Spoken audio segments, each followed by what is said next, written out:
இனிதான மாலை வணக்கம். நாம் இன்று கோசல்யா அவர்களுடைய அஞ்சலோட்ட கவிதா நிகழ்வு 47 இணைந்திருக்கிறோம். ஏறத்தாழ 2 வருடங்களை தொட்டிருக்கும் அவர்தம் இழப்பின் நினைவுகளோடு அவருக்குமான ஆத்ம அஞ்சலிகளை செலுத்தியபடி தோன்றா துணியாக நம்மோடு அவர் என்றென்றும் இணைந்திருப்பார். அவர் இணைத்து வைத்திருந்த அந்த அழகான பொழுதுகள், அந்த பொழுதுகளோடு இணைந்திருக்கும் ஒவ்வொரு நொடிகளையும் மெல்ல நினைத்தபடி அவர் எமக்காக இத்தனை தூரம் இத்தனை நாடுகளில் இருந்தெல்லாம் ஒவ்வொருவரையும் ஆர்வமாக இணைத்து வருவார், உற்சாகத்தோடு இணைத்துக் கொள்வார் என்பதனை எல்லாம் நினைத்து அந்த அவருடைய ஆசியோடு நாம் இன்றைய நிகழ்வை அழகாக இணைத்து செல்வோம். தளம் தந்து நமக்கு ஊக்கம் கொடுக்கின்ற திரு நடாமோகன் அவர்கள் பாமுகத்தளம் அனைத்துக்குமாக நன்றியை தெரிவித்தபடி அனைவருமாக நாம் இங்கு இணைந்திருக்கிறோம். இனிதான மாலை வணக்கம்.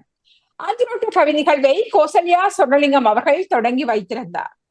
ஏறத்தாழ 2 வருடங்களை தொட்டிருக்கும் அவர் தம் இழப்பின் நினைவுகளோடு அவர் விட்டு சென்ற பெண்களின் மேம்பாடு தாங்கிய அடிப்படை தொழிலாளர்களாய், பாதியராய், மருத்துவராய், உலகியல் பல்வேறு துறை சார்ந்தும் குடும்ப வாழ்வின் ஆணிவேர்களாய், தாயக பக்கலில் விடுதலை வேள்வியில் தம்மையே ஆகுதியாய் இந்த வீரமங்கியர் என அனைவருக்குமாய் தோன்றா துணையாய் நம்மோடு இணைந்திருக்கும் கோசல்யா இணையரையும் மனதோடு தாங்கி ஒரு நிமிடம் அகவணக்கம் செலுத்திடுவோம்.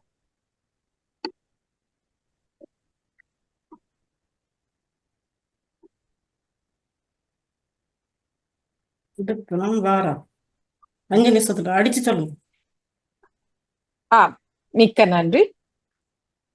அஞ்சலோட்ட கவிதா நிகழ்வு இலைமறைய காயாக இருக்கும் படைப்பாளர்களை, சாதனையாளர்களை இனம் காட்டிட இன்புறுகின்றது. படித்தவர்கள், அறிவார்ந்தவர்கள் தேர்வல்ல இது. 5 அகவை சிறுமிக்கும் பெண்ணிய சிந்தனை உள்ளாளாயின் அவளும் எழுவாள் தன் உரிமை பேணிட. பெண் உரிமை பற்றி பேசுகின்றோம், தன் உரிமை பற்றியும் விவாதிக்கின்றோம், விடுதலை உணர்வு பற்றியும் பேசுவோம், மானுடம் பற்றியும் நாம் அலசி எழுவோம். வளம் காத்து வாழ்த்துவோரை வாழ்த்தியும், போற்றுவோரை போற்றியும், நம்மை ஏற்றுவோரை தாராளமாக தாங்கியும் தொடரும் நாங்கள் எம்மோடு தொடரும் உறவுகளுக்கு மனதார்ந்த பெருநன்றி. வாழ்வியல் சாதனையாளர்கள் பெண்கள் நிறைந்த ஒற்றுமையை இத்தனை நிகழ்வுகளிலும் கண்டுள்ளோம். நாம் பெருமிதம் அடைகின்றோம். ஏத்துறையாயினும் அத்துறைசார் உன்னதம் உங்களுள் எடுத்துள்ளோம். உன்னதர் நினைவின் சமர்ப்பணம் தோழியரே. இத்தனை வரிகளும் கோசல்யா சொர்ணலிங்கம் அவர்கள் தன்னுடைய ஆரம்பகால வரிகளாக இணைத்துக் கொண்ட போது அவர் தம் நெஞ்சில் இணைந்த வரிகளாக, அவர் கைப்பட பொழிந்த வரிகளாக, அந்த வரிகளையே நாம் தொடர்ந்து ஏற்றி சென்றபடி இந்த அஞ்சலோட்ட கவிதா நிகழ்வை தொடர்ந்து சென்று கொண்டிருக்கிறோம். லண்டன் தமிழ் வானொலி அதிபர் திரு நடாமோகன் அவர்கள், துணைவியார் வாணி நடாமோகன் அவர்கள் இணையருக்கு முதன்மை நன்றிகளை தெரிவித்தபடி அனைத்துலக மகளிர் சார்பாக தளமீந்து தரும் பணிக்கு நன்றி நவின்றபடி இன்றைய இந்த அழகான நிகழ்வை இணைத்து செல்ல காத்திருக்கும் ஒவ்வொரு தோழியரையும் அன்பாக வரவேற்றபடி இன்றைய கோசல்யா அவர்களுடைய அஞ்சலோட்ட கவிதா நிகழ்வு 47 அழகாக சுழல காத்திருக்கின்றது. இன்றைய நிகழ்வில் பங்கு பெற்ற இருக்கும் அவர் அனைவரையும் முதலில் நாம் அறிமுகம் செய்தபடி இன்றைய நிகழ்வை தொடர்ந்து இணைத்து செல்வோம். முதலில் நம்மை அறிமுகம் செய்து கொள்கின்றார் சிவதர்ஷினி ராகவன் அவர்கள், சுவிட்சர்லாந்தில் இருந்து. அனைவருக்கும் இனி உற்சாகமான மதிய வணக்கம். அமரர் கோசல்யா சொர்ணலிங்கம் அவருடைய அஞ்சலோட்ட கவிதா நிகழ்வு இப்பொழுது விஜயகௌரி அவருடைய முன்னெடுப்பிலே மிக சிறப்பாக நகர்ந்து கொண்டிருக்கிறது. அந்த வகையிலே இந்த நிகழ்வில் 47வது நிகழ்விலே இணைந்து கொள்வதில் நான் பெருமைப்படுகிறேன். அதே நேரம் பாமுகத்தின் அடையாளமாகவும், பாமுகத்தின் வளர்ந்தவளாகவும், இன்னும் பல பக்கமாக என்னை வளர்த்து கொள்ள ஆசைப்படுவதாகவும், உங்களோடு கரம் பற்றி தொடர்ச்சியாக இந்த நிகழ்விலே அதிகமான நிகழ்விலே இணைந்து கொண்டவள் என்ற மகிழ்வோடும் நான் இந்த நிகழ்விலே இணைந்து கொள்கிறேன். உங்கள் அனைவரையும் அன்பாய் வரவேற்றபடி நன்றி. மிக்க நன்றி. பல்வேறு தளங்கள், பல்வேறு மொழி, தாயகத்து மொழி, புலம்பெயர் மொழி, இன்னொரு என்ன பல்வேறுபட்ட பக்கங்களை தனதாக்கி நம்மோடு இணைந்திருக்கும் சிவதர்ஷினி ராகவன் அவர்கள் பல்வேறு தளங்களில் நித்தமுமாக தன்னை தடம் பதித்துக் கொண்டு அத்தனைக்கும் தன் கையிளைவையும் கொடுத்து கொண்டு செல்பவர். எனவே அவர் இங்கு இணைந்திருப்பதில் பெருமகிழ்ச்சியோடு அடுத்து சிவமணி புவனேஸ்வரன் அவர்கள் சுவிட்சர்லாந்திலிருந்து தம்மை அறிமுகம் செய்து கொள்கின்றார். அனைவருக்கும் மாலை வணக்கம். இன்றைய சிறப்பான அஞ்சலோட்ட கவிதா நிகழ்வில் மீண்டும் சந்திப்பதில் மிக மகிழ்ச்சியாக இருக்கின்றது. அனைவருக்கும் சிறப்பான வாழ்த்துக்களை கூறிக்கொண்டு, நானும் சுவிஸ் நாட்டில் பல வருடங்களாக இருந்து தமிழ் மொழியை சிறுவர்களுக்கு கற்றுக் கொடுத்து கொண்டிருக்கின்றேன். கவியரங்குகளிலும் பங்கு பெற்றுக் கொள்கின்றேன். தமிழோடு விளையாடிக் கொண்டு தமிழோடு உறவாடுவதில் விருப்பமுடையவளாக. அனைவருக்கும் நன்றி. மிக அழகாக தமிழோடு விளையாடுவதாக, நிச்சயமா அதுதான் உண்மை. கொஞ்சி குலவி அனைத்து எழுத்தோடு தமிழோடு மற்றவர்களுக்கு கற்பிப்பதிலிருந்து, அதை பாடலாக தரிப்பதிலிருந்து, அதை பாடலாக இசைப்பதிலிருந்து, கவி மரபு கவியை கேட்பதிலிருந்து, அதனை பலருக்கு அறிமுகம் செய்வதிலிருந்து, இப்படியாக தமிழோடு விளையாடும் சிவமணி புவனேஸ்வரன் அவர்களை நம்மோடு இணைத்துக் கொள்வதில் பெருமகிழ்வு கொள்கிறோம், நிறைந்த மகிழ்வோடு. அடுத்து சர்வேஸ்வரி சிவரூபன் அவர்கள் தாயகத்திலிருந்து தம்மை அறிமுகம் செய்து கொள்கின்றார். வணக்கம். அன்று சாயந்திர மென்காற்று வீசுற பூங்காற்றா வந்திருக்கும் அனைவருக்கும் இல்லற வணக்கம். என் பணி தமிழ் பணி, சைவ பணி, இதிலேயே ஓடிக்கொண்டிருக்கின்றேன். வாழ்க எல்லாரும் நலமுடன். வணக்கம். தாயக தென்றலை தனதாக்கி அழகான பூஞ்சோலைகள் நடுவில் அமர்ந்திருக்கும் இன்னொரு பெரிய மலராக சர்வேஸ்வரி சிவரூபன் அவர்களை சமூக பணிகளோடும் தாயக பணிகளோடும் அதே வேளையில் தமிழோடும் இசை பல்வேறுபட்ட பக்கங்களாக ஆளுமையோடு இணைந்திருக்கும் அவர் தமது நேரத்தை நம்மோடு ஒதுக்கி நம்மோடு இணைந்திருப்பதில் பெருமகிழ்வு கொள்கின்றோம். எனவே அவருடைய ஆத்மார்த்தமான இந்த பணியை நிச்சயமாக வரவேற்றபடி, அவரும் நம்மோடு இணைந்திருப்பதில் பெருமகிழ்வு கொண்டபடி அவரை வரவேற்று கொண்டு அடுத்து சந்திரவதனி சிவபாலசிங்கம் அவர்கள் கனடாவிலிருந்து தம்மை அறிமுகம் செய்து கொள்கின்றார். அனைவருக்கும் இனிய காலை வணக்கம். உங்களுடன் கௌசல்யாவுடைய 47வது அஞ்சலோட கவிதையில இணைந்து கொள்கிறதுல நானும் பெருமைப்படுகிறேன். அந்த வகையில் எல்லோரும் நாங்கள் ஏற்கனவே அறிமுகமானவர்கள், எல்லோருக்கும் என்னுடைய நன்றிகளையும் வாழ்த்துக்களையும் தெரிவித்துக் கொள்கிறேன். மிக மிக மிக அமைதியாக அழகாக தன்னுடைய வேலை பணிகளோடு மெல்ல என்னை கெதியில் வைத்து விடுங்கன்னு சொன்னபடி, ஆனாலும் நான் வராமல் விட்டுவிட மாட்டேன் என்பதை அழகாக தம்மோடு சொல்லி, அழகாக கிருஷ்ணனோடு இணைந்தபடி நான் அவரை விட்டு வரமாட்டேன், நான் அப்படியேதான் இருப்பேன் என்று அழகான ஒரு கிருஷ்ண பக்தியாக, அதே வேளையில் முதியோர்கள் பணியோடு இளையவர்களுக்கு கல்வியை கற்பிப்பதோடு இந்த அழகான பணியை சிவதர்ஷி ராகவருடைய சகோதரியாக நம்மோடு மிக அழகாக நாடகங்கள் என்று பல்வேறுபட்ட இன்னொரு பக்கங்களில் தன் தடங்களை பதித்தபடி இணைந்திருக்கும் சந்திரவந்தனி சிவபாலசிங்கம் அவர்களை நம்மோடு இணைத்துக் கொள்வதில் பெருமகிழ்ச்சி. எனவே அவரை வரவேற்றுக் கொண்டபடி அடுத்து ஜபாஸ்ரீ தேவிகன் அவர்கள் கனடாவில் இருந்து தன்னை அறிமுகம் செய்து கொள்கின்றார். வணக்கம். நான் ஜபாஸ்ரீ தேவியன் கனடாவில் இருந்து. நானும் அஞ்சலோட கவிதையில உங்களோட பயணித்துக் கொண்டிருக்கிற கூடுதலான நாட்கள். இன்னும் தொடர்ந்து பயணிப்பதில் மிக்க மகிழ்ச்சி. தொடர்ந்து பயணிப்பேன். நன்றி. மிக்க நன்றி. ஜபாஸ்ரீ தேவிகன் அவர்கள் கனடாவிலிருந்து நம்மோடு இணைந்து கொள்கின்றார். அவர் எப்போதுமே தன்னுடைய கவிதையின் பக்கங்களில் தான் உணர்ந்த, தான் அனுபவித்த தன்னுடைய இயக்கங்கள் அல்லது இன்னொருவருடைய இயக்கத்தை தன்வரிகளாக இணைத்து யதார்த்த கவிகளை யாப்பதில் நிச்சயமாகவே நிறைவான பக்கங்களை அதை உணர்ந்து கொள்ளும் வண்ணமாக அந்த கவிதைகளை தருவதில் பெருமகிழ்வு.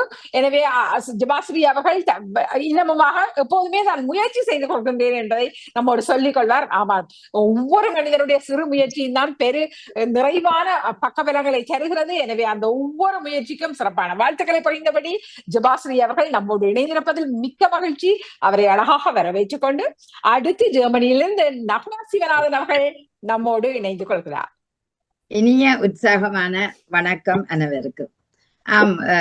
மிக ஒரு இலக்கிய பகுதியாகவே நினைக்கின்றேன். அந்த பகுதி கோசல்யாவின் அஞ்சலோட்ட கவிதை ஊடாக இணைந்து கொள்வதில் மிக்க மகிழ்ச்சி. அழகாக தொகுத்து வழங்குகிற கௌரியையும் இந்த நேரத்தில் பாராட்டிக் கொள்கிறேன். காலங்கள் கடந்தாலும் சில நேரங்களில் வந்து இணைந்து கொள்வது அடியனுடைய வேலைப்பணி. அந்த வகையில் நான் எப்படி சொல்வது, என்ன எல்லோருக்கும் தெரிந்தது தானே, கவிதை என்றால் எனக்கு எப்போதுமே பிடிக்கும். அந்த நிகழ்வில் இந்த பாமுகத்தினூடாக பல ஆண்டு பயணித்த அனுபவத்தில எல்லோருக்கும் நன்றியை சொல்லி இந்த நிகழ்வு சிறப்புற வாழ்த்தி கொண்டு விடைபெறுகிறேன். மிக்க மகிழ்ச்சி. நகுலா சிவநாதன் அவர்கள் பல்வேறு நூல்களை யாத்து வெளியிட்டதோடு மரபு கவியின் திறம்பட கற்று அதே வழியில் ஒரு சிறு துறம்பு கிடைத்தால் கூட அதை பெரும் படகாக ஆக்கி முயற்சித்து வலித்து செல்வதில் பெரும் முயற்சியாளர். அதை விட நாம் பலர் கைவிட்ட உடற்பயிற்சியை தனதாக்கி வலுவான ஒரு பெண்ணாக தன்னையும் தன்னோடு சார்ந்த இளையவர்களையும் வலுவானவர்களாக அதனோடு தமிழோடும் பல்வேறுபட்ட முயற்சிகளோடு, அதுவும் தன் வீட்டிலும் 2 குழந்தைகளை அழகாக வளம் காத்து அவர்களையும் முயற்சியோடு வெற்றி கொள்ள வைத்தபடி நம்மோடு ஒவ்வொரு முயற்சிகளிலும் இணைந்து வெற்றி கொள்கின்ற ஒரு எடுத்துக்காட்டான ஒரு பெண்மணியாக இருக்கிறார். எனவே இங்குள்ள ஒவ்வொருவரும் தனித்துவமானவர்கள். அவர்களுடைய ஒவ்வொருவருடைய பக்கங்களோடும் நகுலா சிவநாதன் அவர்களை நம்மோடு இணைத்துக் கொள்வதில் பெருமகிழ்வு கொண்டபடி அடுத்து செல்வி நித்யானந்தன் அவர்கள் ஹாலந்திலிருந்து நம்மோடு இணைந்து கொள்கின்றார். வணக்கம் கௌரி, வணக்கம் அன்பு உறவுகளே. உங்கள் அனைவருக்கும் என் இனிய மதிய வணக்கத்துடன். என்னை பற்றி பெருசாக சொல்வதற்கு ஒன்றுமில்லை. நான் நெதர்லாந்து நாட்டில ஆப்பிள்டோரன் என்ற இடத்தில் இருக்கிறேன். எனக்கு ஒரு அன்பான கணவர், அன்பான மகன், ஒரே ஒரு சிறிய ஒரு வட்டத்துக்குள் நான் வாழ்ந்து கொண்டு இருக்கிறேன். என்னை சுற்றி பெரிய வட்டங்களாக பல உறவுகள் எனக்கு இருக்கிறார்கள். அவர்களோடு பயணிப்பதிலே என் வாழ்க்காலத்தில் இப்பொழுது 3/4 பங்கு போய்விட்டது. இன்னும் இருக்கும் காலங்களிலும் சந்தோஷமாக பயணிக்க வேண்டும் என்பதுதான் எனது விருப்பமும். எனக்கு பொது அறிவுகள் சம்பந்தப்பட்ட விடயத்தில் படிக்கும் காலங்களில் இருந்து எப்பொழுதுமே ஆர்வம். அதில் நான் பால்முகத்தில் நான் பல நிகழ்வுகளோடு நானும் இணைந்து கொண்டிருக்கின்றேன். இப்பொழுது ஒரு செய்தி வாசிப்பாளராகவும் உங்களது பணியோடு சேர்ந்து நானும் இணைந்திருந்தேன். நகுலா சிவநாதன் அவர்களின் ஊக்கத்தோடு தான் நான் ஆரம்பத்தில் இணைந்தேன். இப்பொழுதும் தொடர்ந்து கொண்டு இருக்கிறேன். என்னால் முடிந்தவரை பாமுகத்தோடு இணைவதில் எனக்கு மிகவும் சந்தோஷம். அதிலே வேலைப்பழு, அதில் இப்பொழுது வேலைகள் குறைத்து செய்வதனால் தற்சமயம் உடல்நிலை கொஞ்சம் சரியில்லாமல் போனதினால் நான் கட்டாய ஓய்வு எடுக்க வேண்டிய சூழ்நிலையில் அப்படியே இருக்கின்றேன். இதில் என்னையும் நீங்கள் எனக்கு பிடிக்காத ஒரு பாடத்தை திணிச்சு அதிலே என்ன வரவழைக்கிற உங்களுக்கும் மிக்க மிக்க நன்றி. பிடிக்காத பாடம் என்று சொல்கிறார். ஆனால் அழகாக தன் கவிதைகளை யாத்து தருவதில் வல்லவர். அதே வேளையில் நம்மில் எத்தனை பேருக்கு அன்பான கணவர், அன்பான குடும்பம் என்று சொல்வதில் பெருமகிழ்வு. எனவே அந்த வரம் உங்களுக்கு கிடைத்திருக்கிறது. அந்த வரத்தை அழகாக ஒவ்வொருவரும் வாஞ்சியோடு அதனை எதிர்பார்க்கிற பக்கம் அது உங்களுக்கு கிடைத்திருக்கிறது. அதை நிறைவாக வாழ்த்துக்களோடு அதே வேளையில் எங்கு எந்த சொல் எங்கு கிடைக்கிறது இதை கேள்வி கடையோடு இணைத்து பலரை மெல்ல சிந்திக்க வைக்கலாம் என்ற எண்ணம் அவருக்கு எப்போதுமே இருக்கும்.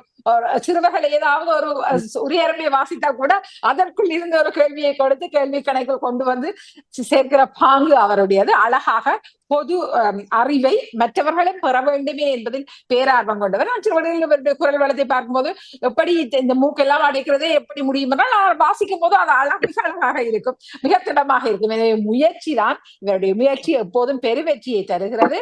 எப்போதுமே சோர்ந்து போகாமல் கை கொடுத்து இணைகின்ற பாமுகத்தின் உறவு. எனவே இங்குள்ள ஒவ்வொருவருமே பாமுகத்தின் உறவுகள் தான். ஒவ்வொருவரோடும் செல்வி நித்யானந்தன் அவர்களை மிக நிறைவாக அதுவும் சொன்னார், வாழ்க்கையில் 3/4 பகுதி போய்விட்டது என்று. மெல்ல உங்கள் வயதை நான் மெல்ல யோசித்தபடியே இருக்கிறேன். நான் அப்படி நினைக்கவில்லையே 3/4 பகுதி போய்விட்டது என்று சொல்வது. நிச்சயமாக இன்னமும் வாழுகின்ற காலம் ஒவ்வொரு பொழுதுமே வசந்தத்தின் பொழுதுகளாக நிறைவாக கை கொடுக்க ஆரோக்கியமானவர்களாக நாம் அனைவரும் வாழ வேண்டும். அதை நாம் வாழ்வதற்கான ஒவ்வொரு தடங்களும் பலமான தடங்களாக அமைய வேண்டும். கௌசல்யா சொர்ணலிங்கம் தன் இறுதி காலம் வரை அதனை நிச்சயமாக நிறைவேற்றினார். தன்னுடைய எந்த நோயையும் நம்மிடம் வெளிப்படுத்தாமலே வைகாசி மாதத்தில் நம்மை விட்டு பிரிகிறார் என்றால் மார்ச் மாதத்துக்கான நிகழ்வையும் நம்மோடு மெல்ல நான் பின்னுக்கு இருக்கிறேன், நீ மெல்ல நடத்து என்று சொல்லி அதனையும் செய்தபடிதான் நம்மிடமிருந்து விடைபெற்றுக் கொண்டாரவே. நாம் ஒவ்வொருவரும் கூட அதனை நிச்சயமாக மனதோடு தாங்கி நமக்கு 1000 துன்பங்கள் வரலாம், ஆனால் அவற்றிலிருந்து வெற்றி பெற்ற பெண்களாக குடும்பத்தோடு இணைந்தபடி அழகான இந்த நல்ல உலகியல் வாழ்வை வெற்றி கொள்ள வேண்டும் என்ற பேரவாவை ஒவ்வொருவருடைய மனதிலும் விதைத்தபடி இன்றைய கௌசல்யா சொர்ணலிங்கம் அவர்களுடைய 47வது கவிதை நிகழ்வு அரங்கேற்றம் காண்கிறது. அவருடைய ஆசையோடு நாம் அதனை தொடர்ந்து கொள்வோம். எனவே இங்கு முதலாவது அஞ்சலோட்ட தடியை எடுத்து ஓட தயாராகின்றார் எங்கள் மூத்த புதல்வி சிவதர்ஷி ராகவன் அவர்கள். அவரை மெல்ல ஓட தயாராக அழைத்தபடி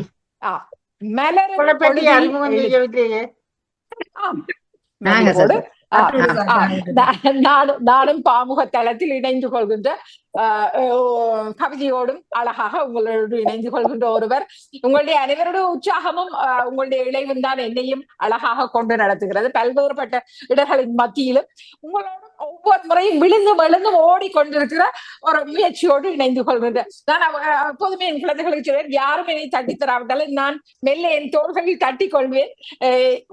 அழகா எல்லாம் நடத்தி கொண்டு போறேன்னு மெல்ல தட்டி கொண்டே நான் நிகழ்வை சொல்லவில்லை, வீட்டிலேயே கூட சொல்வேன். சில வேலை தெரியாது, நாங்க செய்யறது மற்றவர்களுக்கு தெரியாது, ஆனால் என்னுடைய தோளை நானே மெல்ல தட்டி கொடுத்து கொள்வேன்.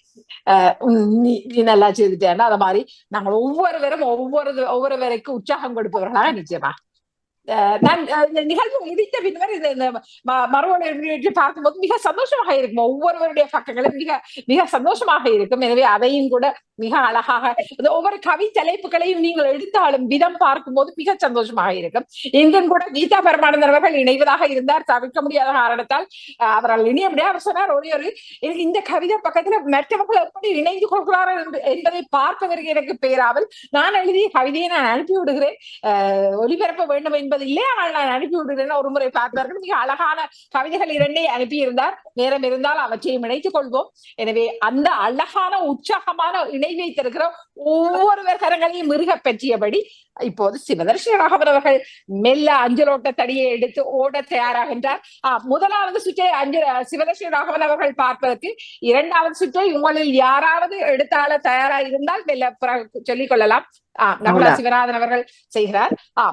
இப்போது சிவதர்ஷினி ராகவன் அவர்கள் மலரும் பொழுதில் எழுதுகின்றாள்.